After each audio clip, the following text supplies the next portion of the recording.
Hello बच्चों, कैसे हैं आप? उम्मीद करता हूँ बच्चों आप लोग अच्छे होंगे और पढ़ाई शुरू कर दी होगी। अब छुट्टियां खत्म हो गई। तो बच्चों एक बार फिर आपके सामने आज एक नए चैप्टर की शुरुआत करते हैं जिसका नाम है कोऑर्डिनेट ज्योमेट्री। तो जैसा कि बच्चों क्लास 9th में आप लोगों ने पढ़ा था कि कोऑर्डिनेट ज्योमेट्री क्या है, तो किसी पॉइंट की पोजीशन का पता करना कि वो पॉइंट किस जगह है, ठीक है, तो उसको हम कोऑर्डिनेट ज्योमेट्री के मेथड से करते हैं। तो अब कोऑर्डिनेट ज्योमेट्री में क्लास 9 से हमने सीखा था कि पॉइंट को कैसे ड्रा किया जाता है किसी भी प्लेन पे, ठीक है ना, प्लेन पेपर पे, ठीक है। अब क्लास 10 से बच्चों हम आगे बढ़ते हुए अब इसमें कुछ नए फार्मूले नए कॉन्सेप्ट क्लियर करे जाएंगे आपके, ठीक है। अब कुछ क्लास 9 का भी बता दिया जाएगा आपको जिसमें क्लियर हो जाए। तो आइए बच्चों इस चैप्टर की स्टार्ट करते हैं, इस चैप्टर को कोऑर्डिनेट ज्योमेट्री।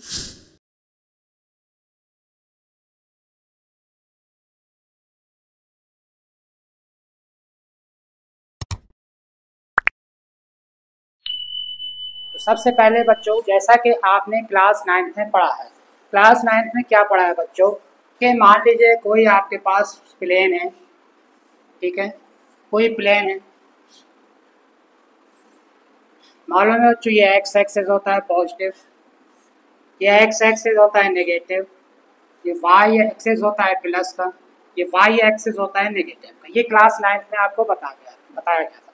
अब ये भी बताया गया था कितने क्वाड्रेंट होते हैं, ये सब 9th की बातें हैं। तो क्वाड्रेंट बच्चों याद होगा आपको कि कितने क्वाड्रेंट होते हैं, पता है ना, मालूम है ना बच्चों कितने क्वाड्रेंट होते हैं? क्वाड्रेंट 4 होते हैं, फर्स्ट सेकेंड थर्ड फोर्थ, और ये सब बताया गया था कौन से कोऑर्डिनेट में किस कौन सा साइन होता है। क्लास 9th में ये सब आपने पढ़ा होगा, ठीक है। तो वो सब नहीं पढ़ेंगे, आगे पढ़ेंगे, फिर रिवाइज कराया जाएगा आपको, ठीक है। अब पॉइंट को कैसे, पोजीशन का कैसे पता किया जाता है, ठीक है ना। मान लीजिए कोई पॉइंट है हमारा, ठीक है ना, -3,5। तो अब आपको मालूम है क्लास 9th में बताया गया था कि ये जो पहला होता है इसको x मानते हैं, ये दूसरा होता है इसको y मानते हैं। पहले वाले को x मानते हैं, दूसरे वाले को y। क्लास 9th में आपको बताया गया था, ठीक है ना। तो अगर इसको पॉइंट ऑफ पोजीशन इसकी हमें पता करनी है तो कैसे करेंगे, किस क्वाड्रेंट में आएगा, ये first quadrant, second quadrant, third quadrant, fourth quadrant आपको मालूम है, ठीक है ना। तो -3 x माइनस, अब देखिए x की पॉजिटिव वैल्यू यहाँ होती है मालूम है, 1 2 3 4 5 6। इसी तरह यहाँ पे -1 -2 -3 -4 -5, ठीक है। तो अब x है -3, y क्या है, अब y को भी देख लीजिए, y पॉजिटिव क्या है, 1 ये 2 ये 3 ये 4 ये 5 ये 6 ये, ठीक है। जितने भी जरूरत पड़े पॉइंट नंबर ले सकते हैं, 1 2 3 4 5 और 6, ठीक है। इसी तरह वाई एक्स ये नेगेटिव नंबर हो जाएंगे क्या, -1 -2 -3 -4 -5 -6, जहाँ तक लेना चाहो ले सकते हैं जितनी ज़रूरत है। तो अब x क्या है बच्चों, -3, x क्या है -3। तो आपको मालूम ये सब 9th है लेकिन एक बार बता देना है, क्लास 9th -3 ये पॉइंट होगा, और y5 का मतलब क्या होगा, y5 ये है, और x -3 तो -3, और इसके सामने देखिए -3 है और 5 के सामने नहीं जाएगा, ये पॉइंट हो जाएगा आपका, ये पॉइंट आपका आ जाएगा, क्या आ जाएगा, ये -3,5, यानी x -3 हो गया, x -3 हो गया, ठीक है, और y हो गया आपका 5। तो इस तरीके से पॉइंट का पोजीशन हम पता करते हैं किस इसकी पोजीशन कहाँ पे है। तो ये तो सेकेंड क्वाड्रेंट में आ गई, या आपने आप 9th में पढ़ा है। अब क्लास 10th में क्या करना है बच्चों, अच्छा आपको जैसे बताया कि ये x है और ये y, तो इसको आपको 9th में ये भी बताया गया था, x को हम एब्सिसा भी कहते हैं, x को क्या कहते हैं, एब्सिसा, x को हम सिसा भी कहते हैं, और y को क्या कहते हैं, ऑर्डिनेट, क्या कहेंगे, ऑर्डिनेट, ठीक है। तो ये ध्यान रखिए x को हम एब्सिसा भी कहते हैं और y को हम ऑर्डिनेट कहते हैं। ये सब क्लास का रिवीजन बताए दे रहे हैं आपको, ठीक है। तो अब 10th में क्या है बच्चों, ठीक है ना, 9th का क्लियर होना चाहिए कि पॉइंट कहाँ पे आएगा कैसे आएगा। अब 10th में क्या है कि अगर 2 पॉइंट दे रहे, किसी प्लेन पे 2 पॉइंट दे, मान लीजिए ये प्लेन है हमारे पास, ये प्लेन है ना हमारे पास, ठीक है। अब ये प्लेन है, ठीक है, अब ये हमारे पास प्लेन है, कह दें कि इसमें अब 2 पॉइंट की पोजीशन है, दो पॉइंट की पोजीशन है और उनके बीच की डिस्टेंस निकालना है। दो पॉइंट हैं कोऑर्डिनेट में और उनको जब मिलाएंगे तो उनके बीच की डिस्टेंस निकालना है। एक पॉइंट यहाँ है, एक पॉइंट यहाँ, तो यहाँ से इस पॉइंट से इस पॉइंट तक जहाँ पे ये है, इस पॉइंट से डिस्टेंस निकालें। तो डिस्टेंस का फार्मूला क्या होता है वो पहले बताएंगे आपको, ठीक है। तो सपोज कर लीजिए डिस्टेंस के लिए फार्मूला क्या होगा बच्चों, डिस्टेंस निकालना है, ठीक है। तो डिस्टेंस के लिए फार्मूला क्या होगा बच्चों, दो पॉइंट के बीच के डिस्टेंस अगर निकालना है तो उनके बीच के डिस्टेंस के लिए फार्मूला होगा x2 माइनस x1 का whole square plus y2 minus y1 का होल स्क्वायर। तो ये डिस्टेंस निकालने का फार्मूला होता है। किसका डिस्टेंस निकालने के लिए, किसी भी पॉइंट, दो पॉइंट दे रखे हो उनके बीच की डिस्टेंस निकालने का फार्मूला होता है, ठीक है ना। ये तो फार्मूला होगा। तो विद एग्जाम्पल भी आपको बता दे रहे हैं कैसे इसको लगाना है, ठीक है। अब मान लीजिए ये हमारा प्लेन है, ठीक है ना।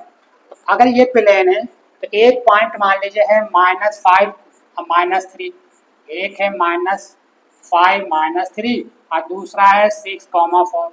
अब क्या है कि ये एक पॉइंट ये है, दूसरा पॉइंट ये है। अब इनके बीच की डिस्टेंस हमें फाइंड करनी है, इन दो पॉइंट के बीच की डिस्टेंस हमें फाइंड करनी है। तो अब -5 -3 कहाँ पे आएगा, ये -5 और -3 ये आएगा, पॉइंट एक यहाँ आ जाएगा। -5 -3 पता है बच्चों आपको, ये आ जाएगा, ठीक है। एक पॉइंट ये आ गया। दूसरा है 6,4, 6 ये है और x 6 है और y 4 है और y 4 है, तो आपका ये आ जाएगा ये वाला पॉइंट, ठीक है। ये वाला पॉइंट आ जाएगा। तो अब इनके बीच की इनको मिला देंगे, इनको मिला देंगे और इनके बीच की जो, अब ये मान लो a पॉइंट है और मान लो सपोज ये जो दूसरा पॉइंट है b है, तो a के कोऑर्डिनेट है -5 -3 और b के पॉइंट है 6,4। तो अब इसके और a और b के बीच की डिस्टेंस क्या होगी, समझ गए बच्चों। a और b के बीच की डिस्टेंस क्या होगी, इसने कितनी डिस्टेंस कवर की वो निकालना है अगर कोऑर्डिनेट ज्योमेट्री के फॉर्म में क्वेश्चन आता है, ठीक है। तो ए के कोऑर्डिनेट हो गए -5 -3 और बी के कोऑर्डिनेट हो गए 6,4। अभी जैसा मालूम है बच्चों बताएं कि पहला x कहलाता है दूसरा y कहलाता है, पहला x कहलाता है दूसरा y कहलाता है।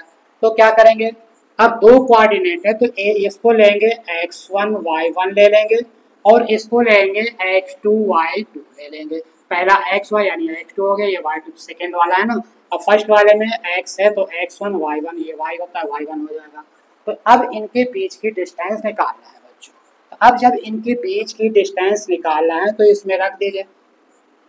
तो कैसे आएगा, x2 कितना है बच्चों, ये x1 y1 है, x2 है 6 आपका, तो ये आ जाएगा 6 माइनस x1 कितना है -5, माइनस पहले से है बच्चों, माइनस पहले से माइनस यहाँ भी है तो ये माइनस माइनस हो जाएगा +5 हो जाएगा, होल स्क्वायर हो जाएगा प्लस y2 कितना है 4 है बच्चों, y2 कितना है 4 है, y2 माइनस y1 माइनस पहले से है ये, ठीक है। अब माइनस ये है तो ये हो जाएगा +3 का होल स्क्वायर। तो ये 6 + 5 क्या हो जाएगा 11 का स्क्वायर हो जाएगा, प्लस 4 और 3 हो जाएगा 7 का स्क्वायर हो जाएगा। तो अब 11 का स्क्वायर 121 प्लस 49 रूट में आ जाएगा। अब इनको प्लस कर दीजिए बच्चों, 121 और 49, तो ये आ जाएगा 9 1 10 4 और 2 6 17 और 170 आ जाएगा। तो ये आ जाएगा √170 स्क्वायर यूनिट आ जाएगा, ठीक है ना। और √170 यूनिट आ जाएगा, इसका आंसर ये हो जाएगा, ठीक है ना। इसका परफेक्ट स्क्वायर रूट नहीं निकलेगा इसलिए नहीं निकालेंगे, ठीक है। तो ये इस तरीके से आप बच्चों समझ गए कि इस तरीके से आपको डिस्टेंस निकालनी होती है। किसी प्लेन के दो पॉइंट के बीच की डिस्टेंस कैसे फाइंड करते हैं वो आपने देखा। तो इस तरीके से ये एग्जाम्पल कुछ दिया गया है। अभी डिटेल में आपको सारे क्वेश्चन एक्सरसाइज के बताए जाएंगे, 6.1 6.2 के सारे क्वेश्चन कराए जाएंगे। लेकिन अब जो इंट्रोडक्शन में क्या एक एक एग्जाम्पल लेके हम इसको सॉल्व करेंगे जितने भी आपके फार्मूले हैं। तो आइए बच्चों नेक्स्ट फार्मूले की तरफ चलते हैं, नेक्स्ट कॉन्सेप्ट की तरफ क्या होता है। तो आइए बच्चों कोऑर्डिनेट ज्योमेट्री का सेकंड फार्मूला यानी सेकंड कॉन्सेप्ट को जानते हैं कि क्या होता है। तो बच्चों सेकंड जो फार्मूला है वो है, पहला तो आपने देख लिया कि डिस्टेंस का फार्मूला है कि दो पॉइंट हैं, ठीक है, उनके बीच की डिस्टेंस का फार्मूला कैसे निकालते हैं, ठीक है, कैसे फाइंड करते हैं। अब है यहाँ पे बच्चों सेक्शन फार्मूला। सेक्शन का मतलब होता है कि किसी भी लाइन को पार्ट्स में डिवाइड करना। अब 2 में भी डिवाइड हो सकता है, 3 पार्ट्स में भी डिवाइड होता है, कोई भी लाइन है उसको किसी पार्ट्स में डिवाइड करना, ठीक है ना। तो ये कहलाता है सेक्शन फार्मूला, ठीक है ना। अब सपोज कर लीजिए आपके पास कोई प्लेन है, ठीक है ना, और उसमें कोई लाइन ड्रा करा है इस तरीके से, ठीक है ना, और इसके पॉइंट है आपके x1 और ये y1, ये मान लीजिए, और इस ये B पॉइंट ले लें, ये होता है x2 और y2, ये पॉइंट हो जाएंगे x2 y2, ठीक है। अब कह रहा है कि अभी तो बताया कि अब इनके बीच की डिस्टेंस कैसे निकालते हैं। अब यह है कि सेक्शन फार्मूला, कौन सा फार्मूला बच्चों, सेक्शन फार्मूला। तो सेक्शन फार्मूला कैसे फाइंड कि किसी भी लाइन को पार्ट्स में डिवाइड करना, 2 पार्ट्स में भी हो सकता है, 3 पार्ट्स में भी, तो हम यहाँ पे 2 पार्ट्स में डिवाइड करेंगे लाइन को, ठीक है ना। तो सपोज करिए किसी ये लाइन है ए और बी, अब इसको हम 2 पार्ट्स में डिवाइड करना है। एक पॉइंट ये हो गया, तो ये जो पॉइंट है, ठीक है ना, ये पॉइंट जो है ए बी जो लाइन है, जो ए बी की जो डिस्टेंस है, इसको 2 पार्ट्स में डिवाइड कर रहा है।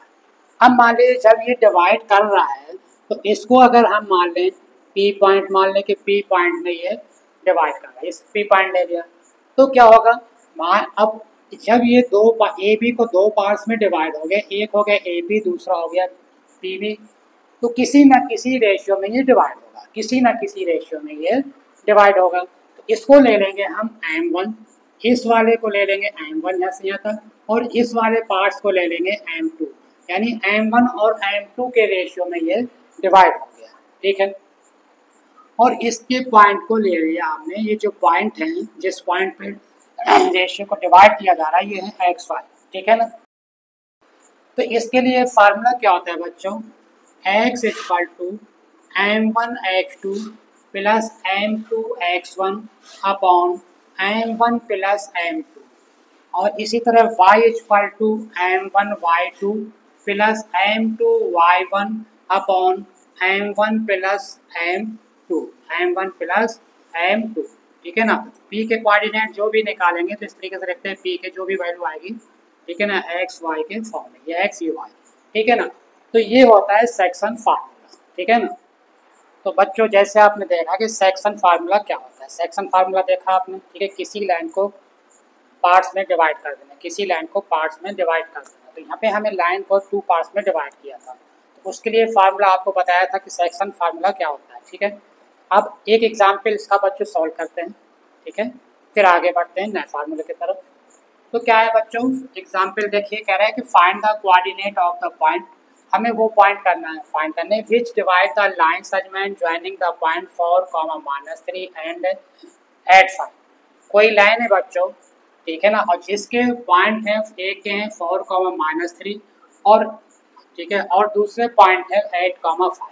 सपोज करिए बच्चों कोई लाइन है हमारे पास, एक लाइन है हमारे पास, एक पॉइंट ये दे रखा है हमारा 4, -3 और दूसरा दे रखा है 8, 5, ठीक है, ये दे रखे हैं, कोई लाइन दे रखी है, उसके कोऑर्डिनेट दे रखे हैं, ठीक है ना, स्टार्ट के पॉइंट है ये, एंड के पॉइंट है, ठीक है। अब कह रहा है कि इस लाइन को 3:1 में डिवाइड कर रहा है इंटरनली। तो बच्चों इंटरनली के लिए क्या होता है कि इंटरनली के अभी जो फार्मूला बताए थे, x equal to m1x2 plus m1x2 plus m2x1, ठीक है, ये फार्मूला जो बताए थे, क्या बताया था, x equal to m1x2 plus m2x1 upon m1 plus m2, ये बताए थे। और y क्या बताते हैं, y equal to m1y2 plus m2y1 upon m1 plus m2, ये सेक्शन का भी फार्मूला बताया था। अब इसी में क्या कर रहा है कि एक पॉइंट ये है और एक पॉइंट ये है कि, और इनके जो लाइन को डिवाइड कर रहा है, जिस पॉइंट है यहाँ पे मान लीजिए, यहाँ पे पॉइंट है कि 3:1 पे डिवाइड हो रहा है, किस पे डिवाइड हो रहा है, 3:1 पे डिवाइड हो रहा है। तो ये इसका रेशियो ये 3 है और यहाँ से यहाँ तक का रेशियो है 1, 3:1 में ये डिवाइड हो रही है। तो जो 3:1 में डिवाइड हो रही है, तो इस पॉइंट के कोऑर्डिनेट हमें फाइंड करने हैं। कह रहा है कि find the coordinate of the point which divides the line segment joining the point 4, -3 and 8,5 in the ratio 3:1 internally यानी प्लस। अगर एक्सटर्नली कहता तो जहाँ भी प्लस है बच्चों वहाँ पे माइनस कर देते, बस इतना याद रखना है आपको।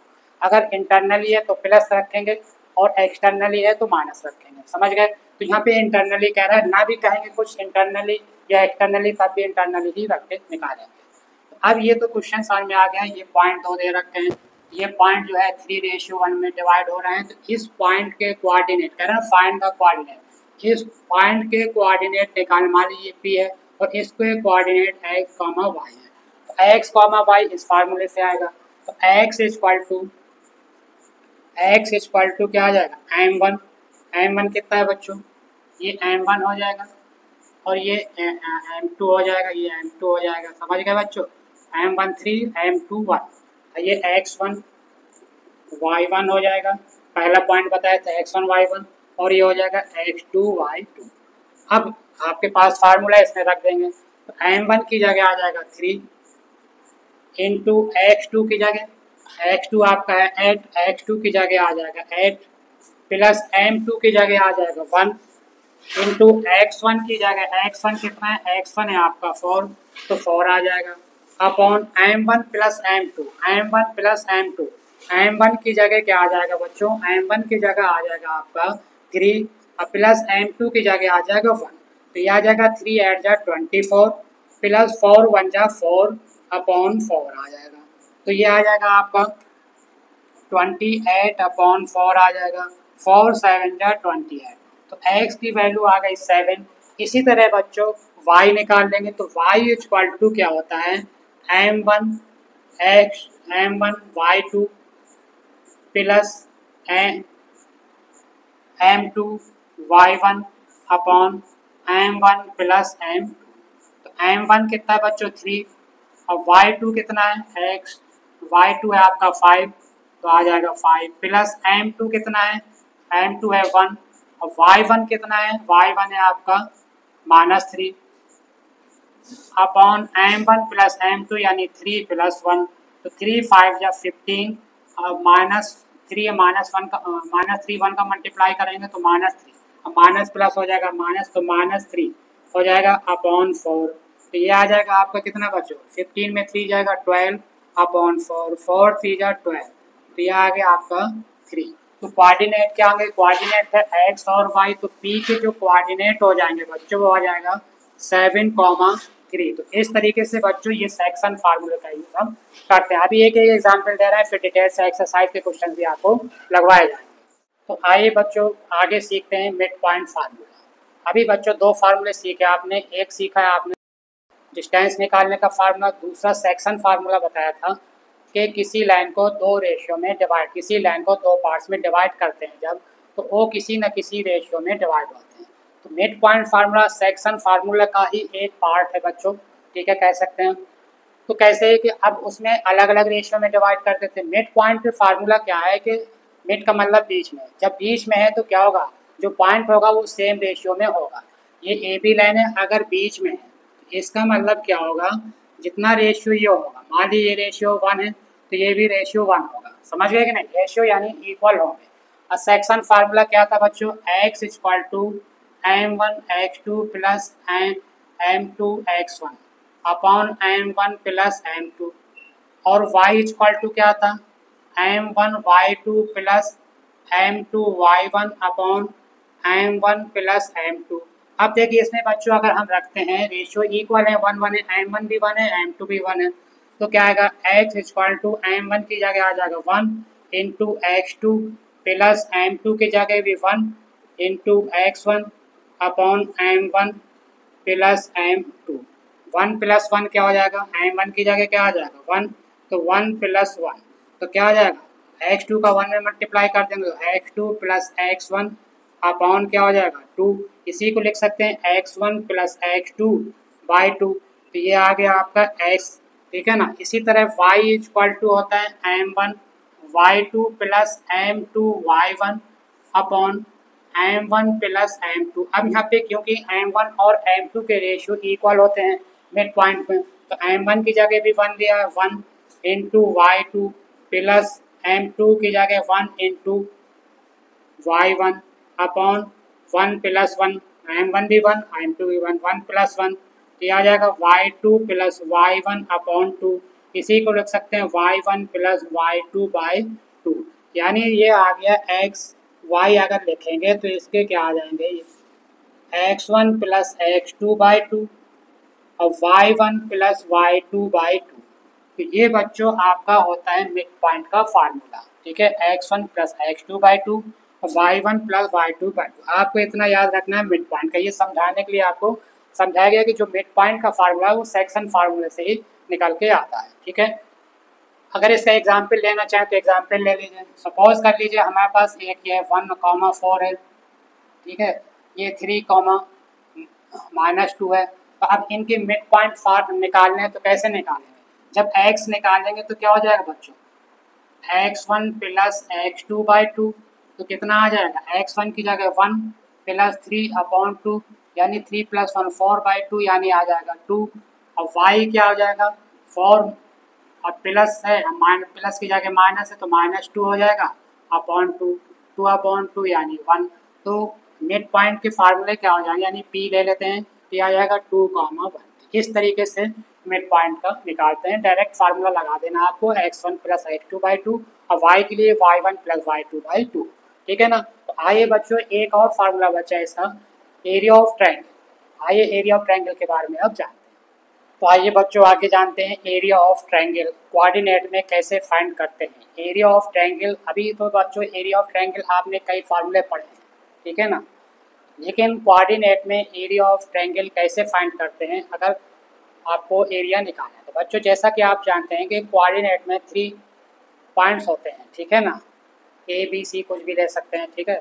तो जिसे हम कहते हैं वर्टिसेस, ठीक है ना, क्या कहते हैं वर्टिसेस। तो 3 वर्टिसेस होते हैं ट्रायंगल में, ए बी सी मान लीजिए, ए मान लीजिए ट्रायंगल है, ठीक है ना, ये ट्रायंगल है हमारे पास और इसके कोऑर्डिनेट हैं आपके, ये ए है और ये बी है और ये सी है।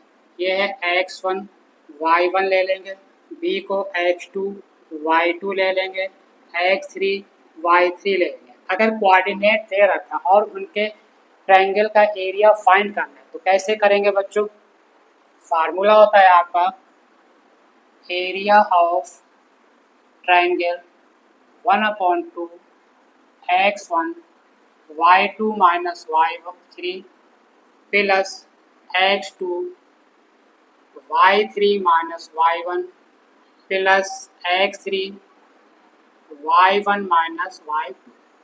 तो ये आपका फार्मूला होता है एरिया ऑफ ट्रायंगल का फार्मूला निकालने का, ठीक है ना। याद करने की जरूरत नहीं है, पहले में x1 तो y2 y3, फिर x2 तो उसके आगे y3 y1, फिर x3 है तो y1 y2, ठीक है ना। तो ये एरिया ऑफ ट्रायंगल का फार्मूला है आपका। तो अब मान लीजिए एग्जाम्पल अगर हम लेते हैं कि कोई कोऑर्डिनेट है, ठीक है ना, कोई कोऑर्डिनेट है और उसके पॉइंट 3 पॉइंट ले लें, ए और बी और सी के 3 कोऑर्डिनेट ले लें, ठीक है ना। मान लीजिए पहला है 2,3 और फिर है 4,7, ठीक है ना, और 6,3। अगर ये हम ले लें, ये ए कोऑर्डिनेट हो गए, ये ए के कोऑर्डिनेट हो गए, ये बी के कोऑर्डिनेट हो गए और ये सी के कोऑर्डिनेट हो गए। अब इनका एरिया निकालना क्या है कि एरिया ऑफ ट्रायंगल फाइंड करिए, एरिया ऑफ ट्रायंगल फाइंड करना है यहाँ पे। तो एरिया ऑफ ट्रायंगल के लिए ये फार्मूला लगा देंगे।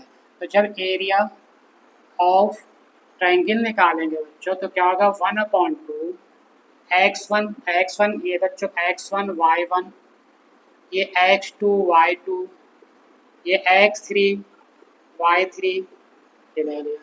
तो x1 की जगह क्या बच्चों 2 है तो 2 आ जाएगा, y2 माइनस y3, y2 की जगह 7, y3 की जगह 3